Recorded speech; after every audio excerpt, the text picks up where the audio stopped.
The Poem of the Man God, the second year of the public life. Chapter 172, the Sermon of the Mount, the Beatitudes, Part 3. 26th of May, 1945. The Sermon of the Mount continues. The same place and the same time. The people, with the exception of the Roman, are the same. Perhaps the crowd is larger, because many people are standing at the beginning of the paths leading to the little valley. Jesus is speaking. One of the errors easily made by man is to have lack of honesty towards himself. And since man is rarely sincere and honest, he has made some provision for himself in order to be compelled to go along the way he wants. This curb, which after all, as he is a fiery horse, he soon slackens or gives a pull, as he wishes, and thus changes his gait. Or he removes it completely and does as he likes, without considering what reproach he may receive from God, from men, and from his own conscience. That bit is the oath. But no oath is necessary amongst honest people, and God never taught you it.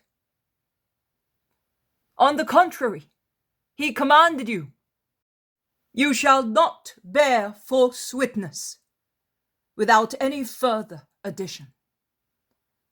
Because man ought to be frank without the need of anything except the loyalty of his word. When in Deuteronomy mention is made of vows, also of the vows that are something which originated from a heart considered to be united to God, either through a feeling of need or a sentiment of gratitude, it is written, "Whatever passes your lips, you must keep to. And the vow that you have freely made with your own mouth to the Lord your God must be fulfilled." Mention is always made of the word given without anything else but the word. Who feels the need of taking an oath is neither sure of himself nor of the option his neighbor has of him. And who makes other people take an oath testifies thereby that he distrusts the frankness and honesty of the swearer. As you can see, the habit of taking an oath is one of the consequences of man's moral dishonesty. And it is a shame for man. It is a double shame because man is not even faithful to the shameful thing which an oath is. And by deriding God as easily as he derides his neighbor, he swears falsely with the greatest ease and calmness. Can there be a more contemptible man than a perjurer?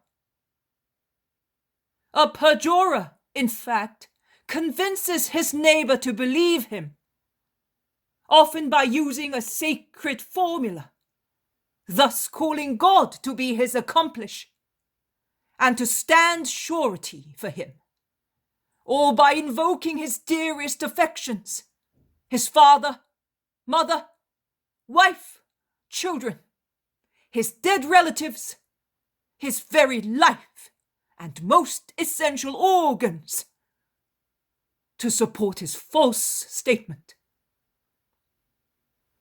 He thus deceives his neighbor.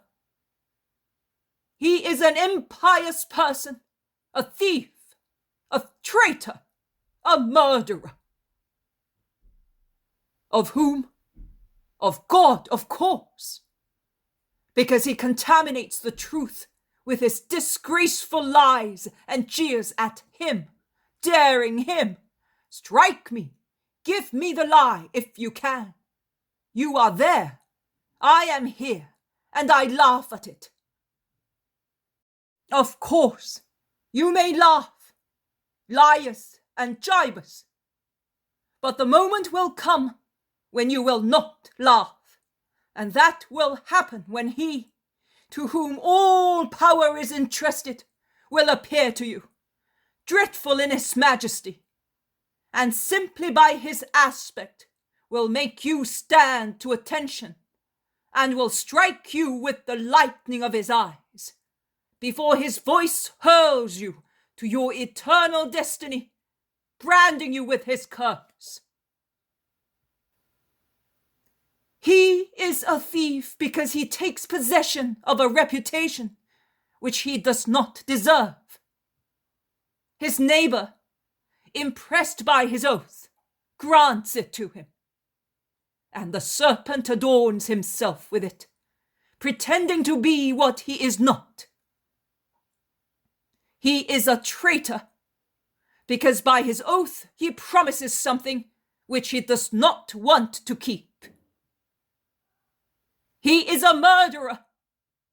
He kills either the honor of his fellow man, depriving him of his reputation through false witness, or he kills his own soul, because a perjurer is a vile sinner in the eyes of God, who sees the truth also when no one else sees it.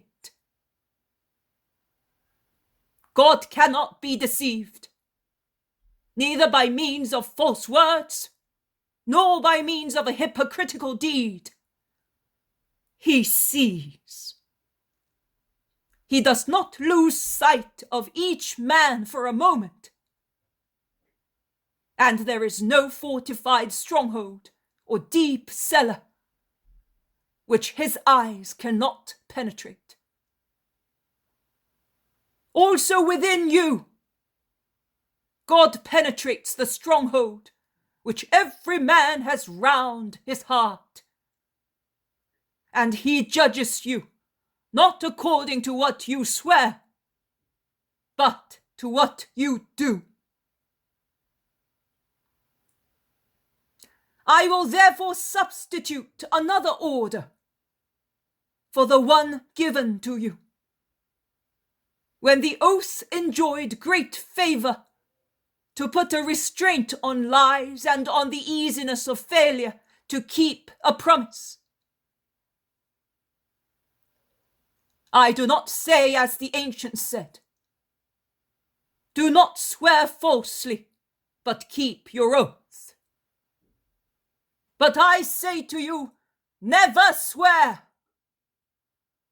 neither by heaven, which is the throne of God, nor by the earth, which is the stool of his feet, nor for Jerusalem and her temple, which are the city of the great King, and the house of the Lord our God.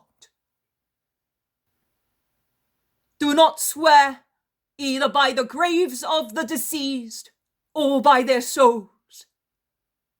Graves are full of the dross of the inferior part of man, which is common also to animals. And with regard to their souls, leave them in their dwellings. Do not cause them to suffer or to be struck with horror, if they are the souls of just people already in the foreknowledge of God.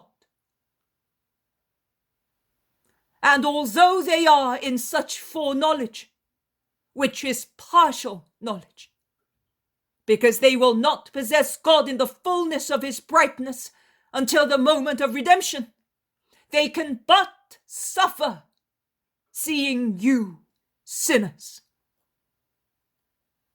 And if they are not just, do not increase their torture by reminding them of their sin through yours. Leave the holy deceased in their peace, and the unholy ones in their pains.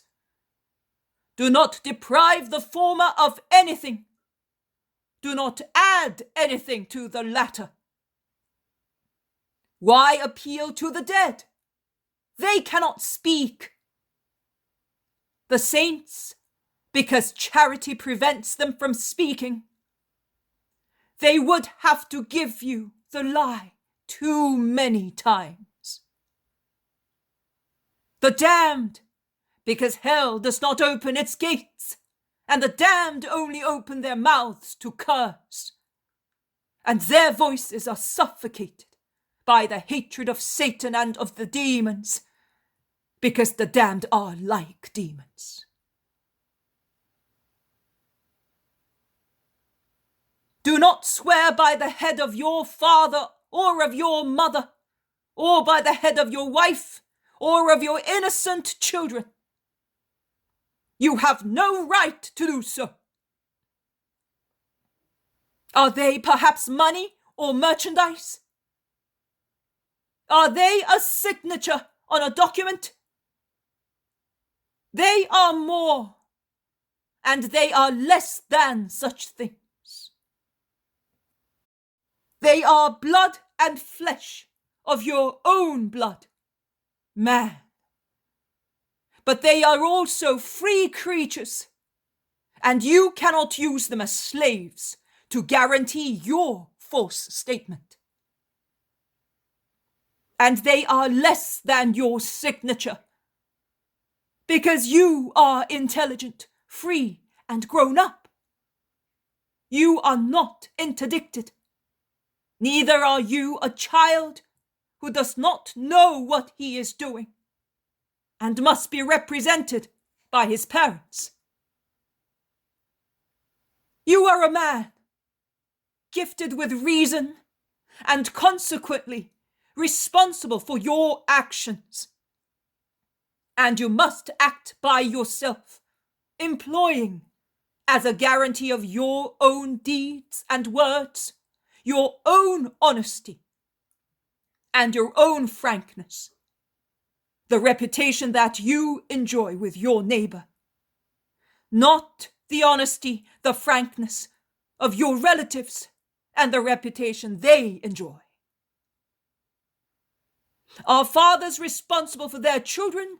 Yes, they are, but only as long as they are under age. After, everybody is responsible for himself. Not always just children are born of just parents. Nor is it so that a holy woman is married to a holy man. Why, then, use the justice of a relative as a guarantee? Likewise, holy children may be born of a sinner, and as long as they are innocent, they are holy. Why, then, appeal to a pure soul for an impure act of yours, such as an oath which you wish to swear falsely? Do not swear by your own head, your eyes, your tongue, your hands. You have no right to. Everything you have belongs to God. You are only the temporary guardians, the bankers of the moral or material treasures which God granted you. Why, then, make use of what does not belong to you? Can you add one hair to your head or change its color? And if you cannot do that, why do you use your sight, your word, the freedom of your limbs to corroborate your oath?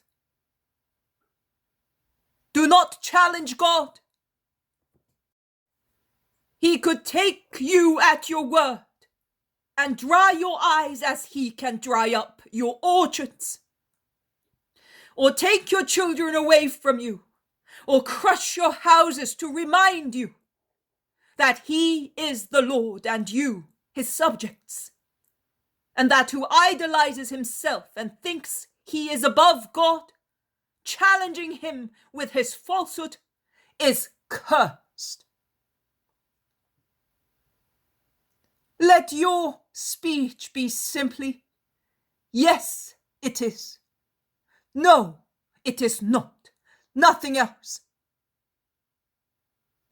Any addition is suggested by the evil one, who later will laugh at you, because you cannot remember anything, and you will contradict yourself, and you will be jeered at and recognized as a liar.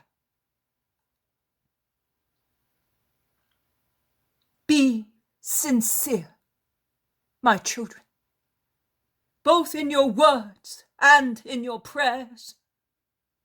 Do not behave like hypocrites, who when praying love to stand in synagogues or in the corners of squares, where they may be seen by people and praised as just and pious men, whereas within their families they are guilty towards God and towards their neighbor. Do you not consider that that is like a form of perjury? Why do you want to maintain as true what is not true, in order to win a reputation which you do not deserve? An hypocritical prayer aims at saying, I am truly a saint. I swear it in the presence of those who see me, and cannot deny they saw me pray. Like a veil laid on existing wickedness, a prayer said for such purposes becomes blasphemy. Let God proclaim you saints, and live in such a way that your whole life may shout on your behalf. Here is a servant of God. But you must be silent for your own sake. Do not allow your tongue to be urged by pride and thus become an object of scandal in the angels' eyes. It would be better for you to become mute at once, if you do not have the power to control pride and tongue. And you proclaim yourselves just and pleasing to God. Leave that poor glory to proud and false people. Leave that fleeting reward to haughty and deceitful people. A poor reward. But that is what they want, and they will not have any other, because you cannot have more than one. Either the true reward, the heavenly one, which is eternal and just, or the sham one, the earthly one, which lasts as long as the life of man, and even less, and which is paid for after this life with a truly mortifying punishment, because it is an unjust reward.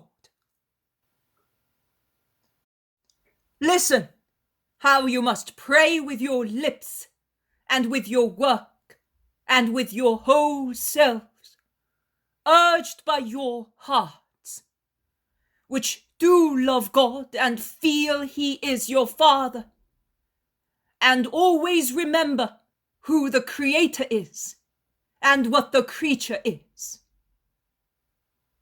In the presence of God, they are always full of reverential love, whether you are praying or are busy, whether you are walking or resting, earning or helping.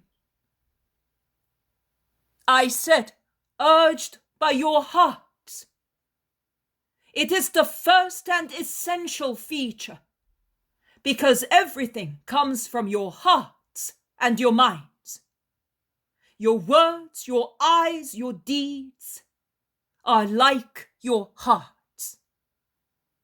A just man draws good from his just heart, and the more he draws, the more he finds, because the good done creates more good. Like blood that is renewed, circulating in the veins and flows back to the heart, enriched with new elements, taken from the oxygen which it had absorbed, or from the food juices which it had assimilated.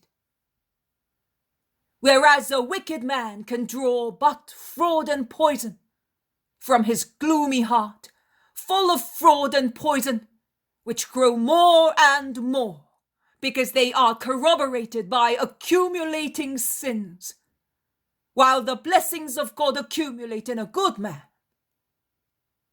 You may be sure that it is the exuberance of the heart that overflows from lips and reveals itself in deeds.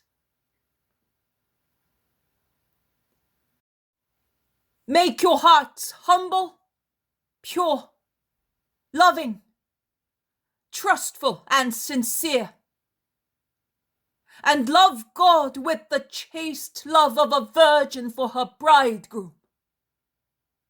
I solemnly tell you that each soul is a virgin married to the eternal lover, to God our Lord. This world is the time of engagement, during which the guardian angel of every man is the spiritual paranymph, and all the hours and contingencies of life are as many maids preparing the nuptial trousseau. The hour of death is the hour for the accomplished wedding, when the introduction, embrace, and union take place, and the soul can raise the veil of the bridal dress and throw itself into the arms of God, and the spouse will not cause scandal by loving so. But for the time being, O souls, still victimized in the bonds of the engagement to God, when you wish to speak to the spouse, withdraw to the peace of your abode, above all to the peace of your inner abodes. And angels of flesh, helped by your guardian angels, speak to the King of angels. Speak to your Father in the secrecy of your hearts and of your inner rooms. Leave outside everything that belongs to the world. Eagerness to be noted and to edify, and the scruples of long prayers full of words, of monotonous, tepid words lacking love. For God's sake, get rid of standards in your prayers. There are really some people who waste many hours reciting a monologue, only with their lips, and which is a real soliloquy, because not even the guardian angels listen to it. It is such a vain noise that they become absorbed in fervent prayer for the silly men guarded by them in an effort to find a remedy. There are, in fact, some men who would not spend those hours in a different way, not even if God appeared to them, saying, "The salvation of the world depends on your leaving such soulless manner of speech, and going, shall we say, just to draw water from a well, and pour it onto the ground for my sake, and the sake of your fellow men."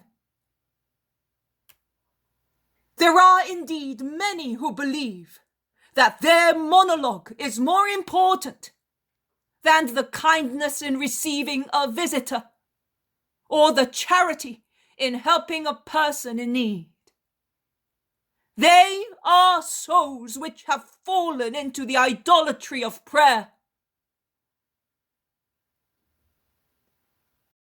Prayer is an act of love. And one can love praying or baking bread, meditating or assisting a sick person, making a pilgrimage to the temple, or looking after the family, sacrificing a lamb, or sacrificing one's desires, even the honest desire to concentrate on the Lord.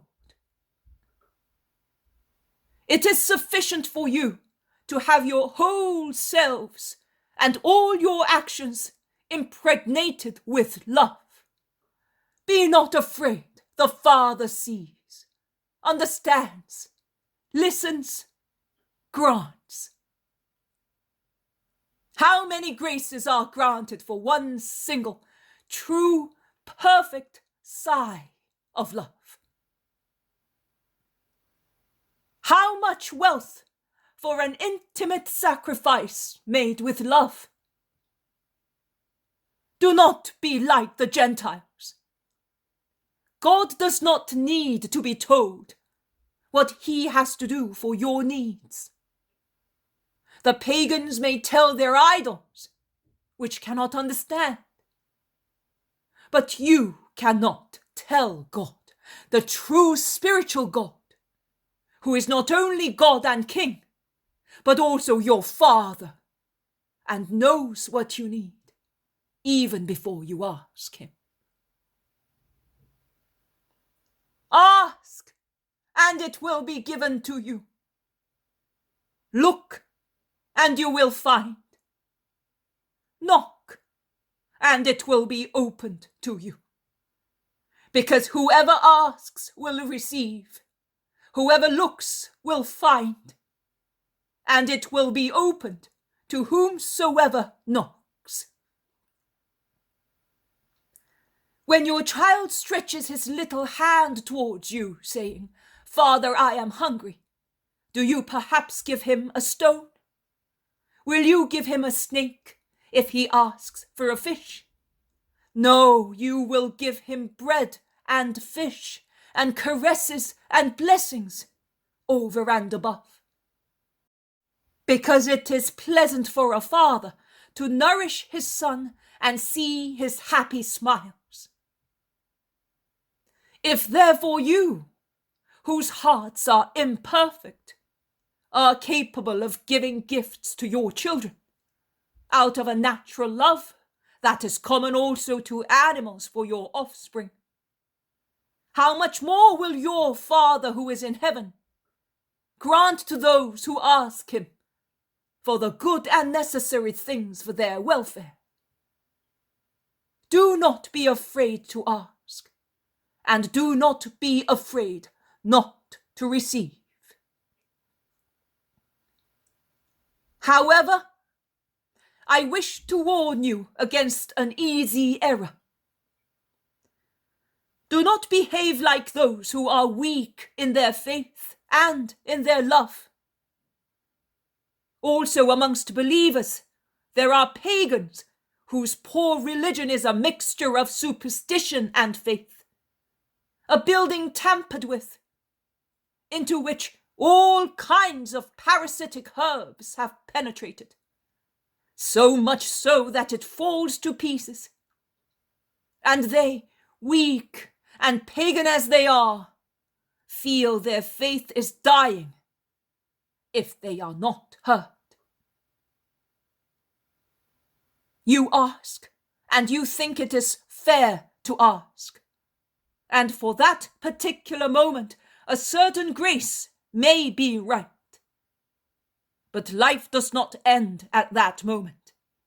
And what is good today may not be good tomorrow. You do not know that, because you know only the present. And that is a grace of God too. But God knows also the future. And God, to save you a greater pain, does not hear your prayers. During my year of public life, more than once I heard hearts moaning. How much I suffered then, when God did not hear me. But now I say, it was better thus, because that grace would have prevented me from reaching this hour of God. I heard others say to me, "Why, Lord, do you not hear me?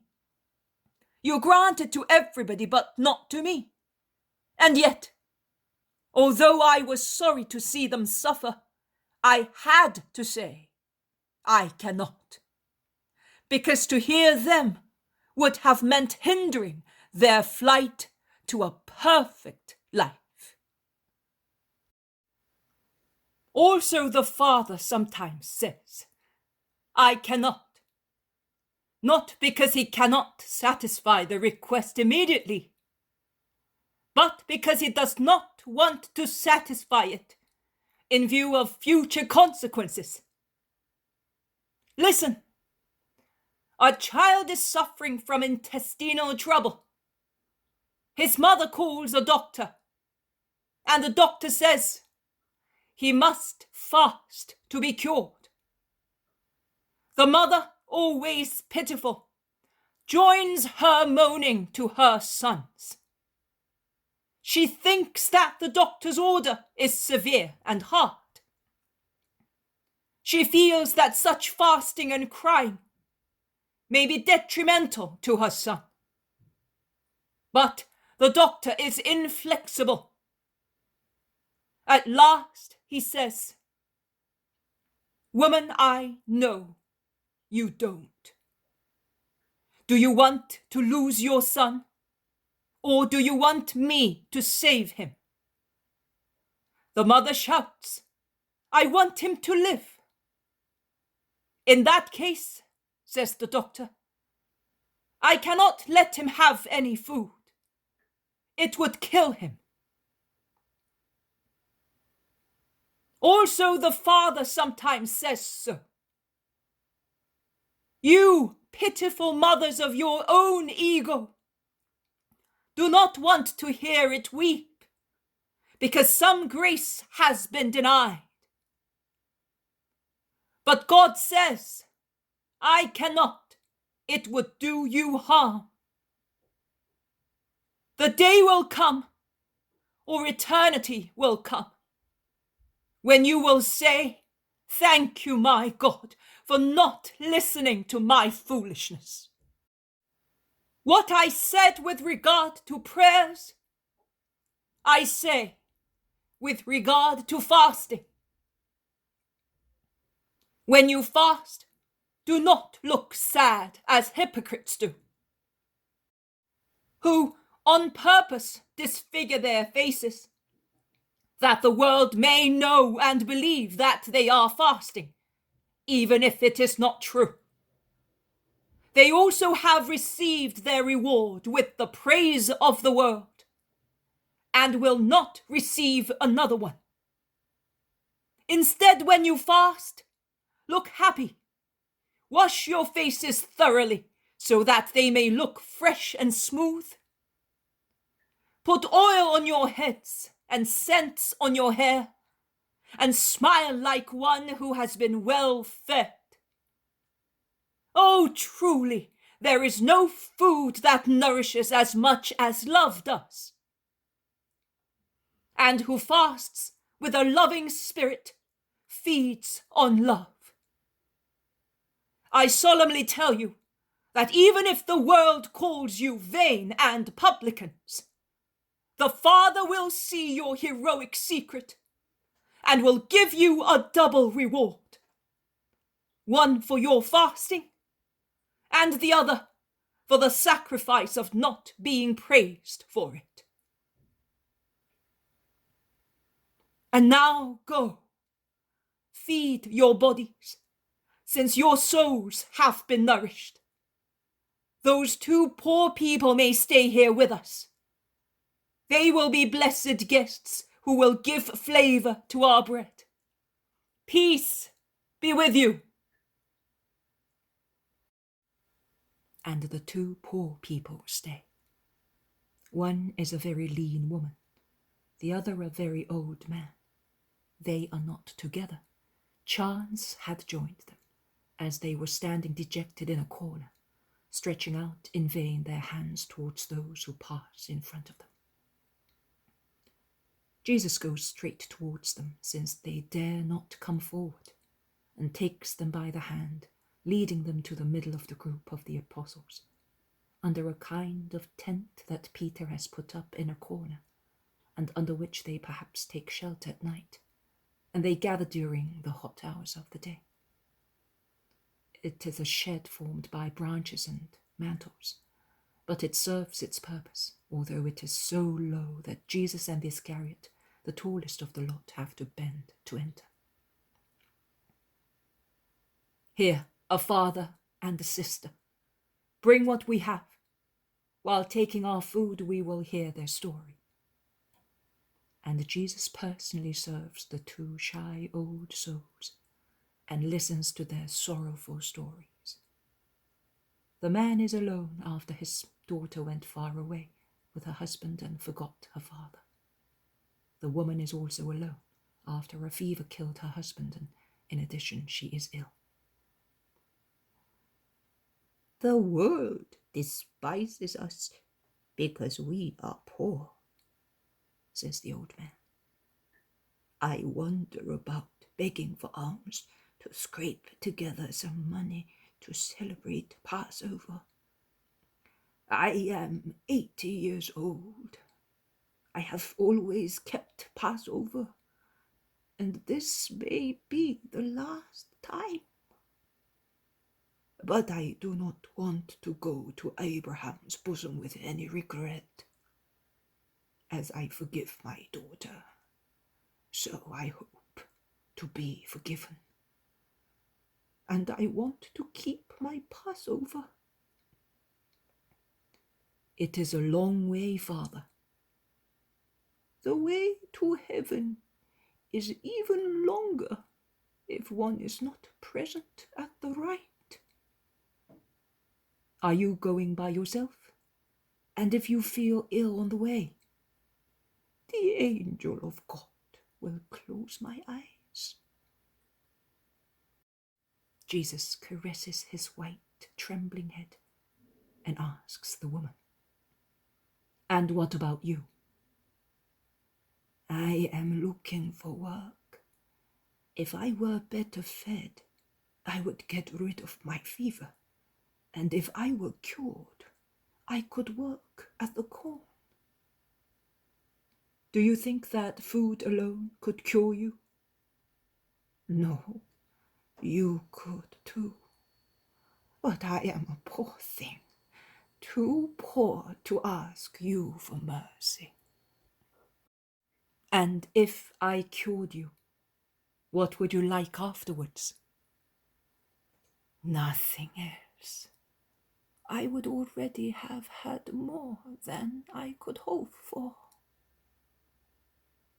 Jesus smiles and hands her a piece of bread dipped into some water and vinegar, which I think is their drink.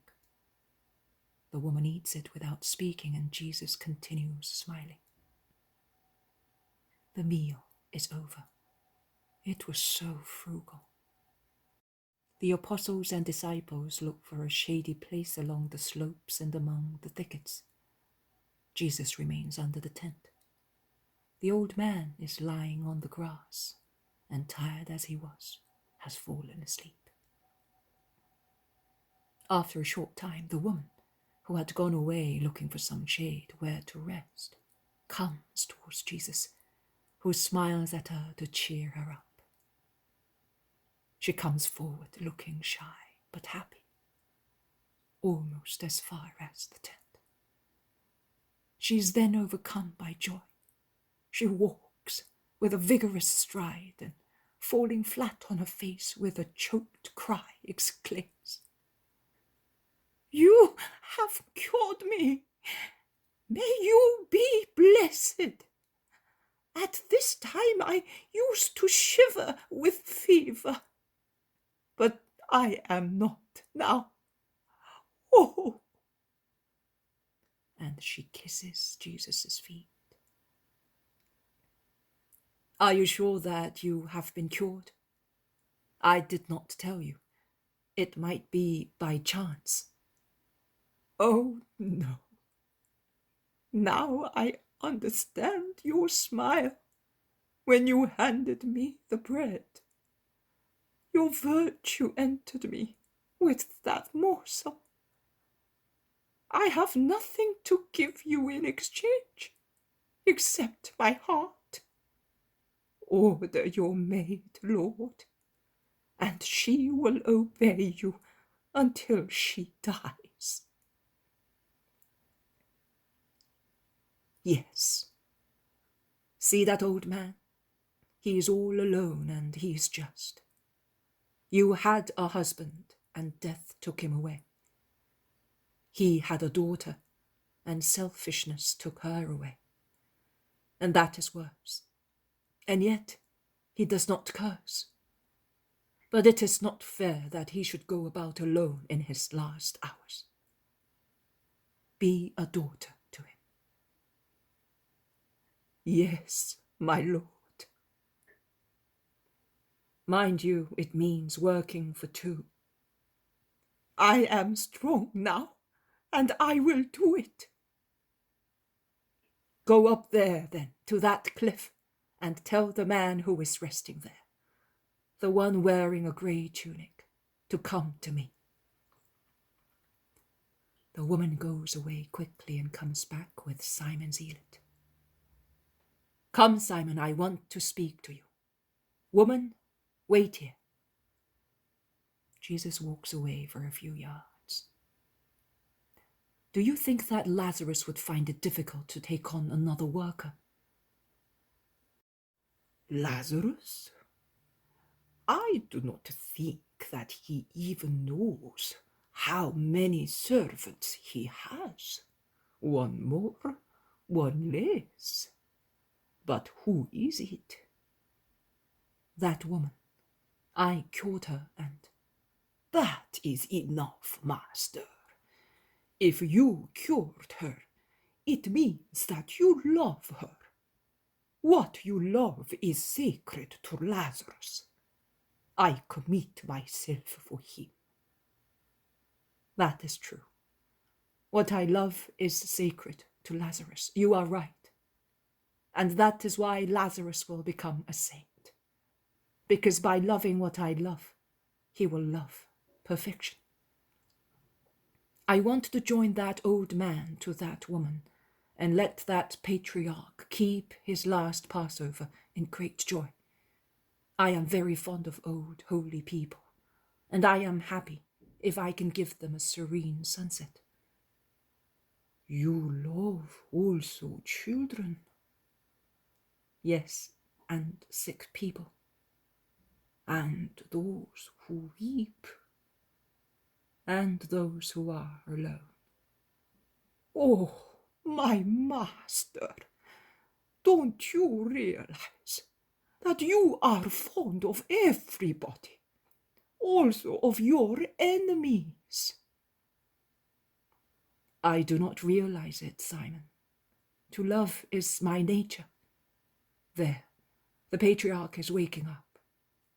Let us go and tell him that he will be keeping Passover with a daughter beside him, and without any more need for bread. They go back to the tent where the old woman is waiting for them, and the three of them go towards the old man, who has sat up and is tying his sandals. What are you going to do, Father? I am going down to the valley. I hope to find some shelter for the night, and tomorrow I will beg on the road, and then down. In a month's time, if I am not dead, I will be in the temple. No.